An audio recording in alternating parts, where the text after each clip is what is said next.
mbokk yi ñu amaan mbégte lool di kàtte yéen ci xibaaru météo yi tey comme niñ ko tàmbale woon démb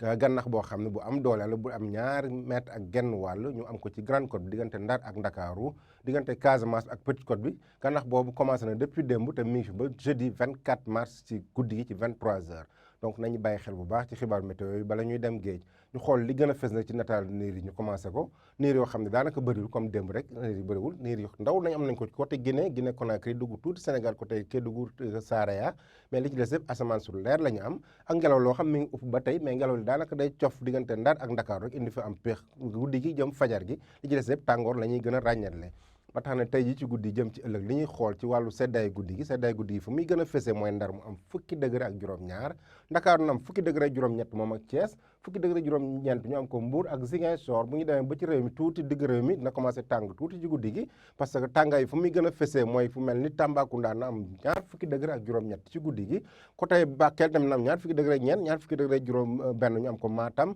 Kédougou am ñaar fukki degré ak juróom-ñaar bu ñu demee ba ci Kédougou bi Kolda bi na am ñaar fukki degré ak juróom digg réew mi nag ñaar fukki degré ak ñaar fukki degré ñaar la ñuy am ci lu bëree bu ñu demee man bëccëg bi maanaam bëccëgu 23 mars muy coïncide ak journée mondiale de la météo ñu xool tàngoor bi muy tëddee Ndakaaru daanaka du tàng comme fan yëpp na am ñaar fukki degré ak ñeent mooy gën a feex tuuti li ci des yëpp nag fanweeri degré ak lu tegal la ñuy am lu mel ni Ndar dem amoon nañ ñaar fukki degré juróom-ñeent mais yokku na as lëf parce que dañ fa séntu fanweeri degré ci bëccëg bi fanweeri degré ñett ñu am ko Thiès fanweeri degré juróom benn ñu am ko Mbour bu ñu demee ba ci digg réew mi na commencé tàng tuuti parce que nañ am ñeent fukki degré ci diggante Fatick Louga ba Diourbel am fanweeri degré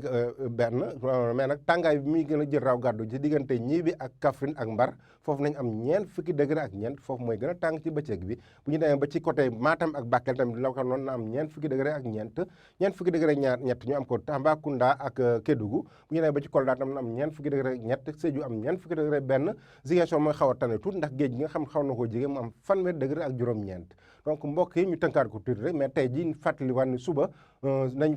célébrer journée mondiale de la météo loolu mooy anniversaire u création organisation mondiale de la météo donc loolu thème bi tey rek nañu ñuy wax ci français alerte précoce et action rapide bu ñu ko tënkee ci wolof mooy fàggandiku bu teel pour nit ñi mën a jël seen matuwaay donc loolu la ñu amoon di leen jox dig daje ba suba ak jàmm leen jox rendez-vous tamit météo national suba ci journée mondiale de la météo donc loolu la ñu amoon leen dig daje ba suba ak jàmm wasalaam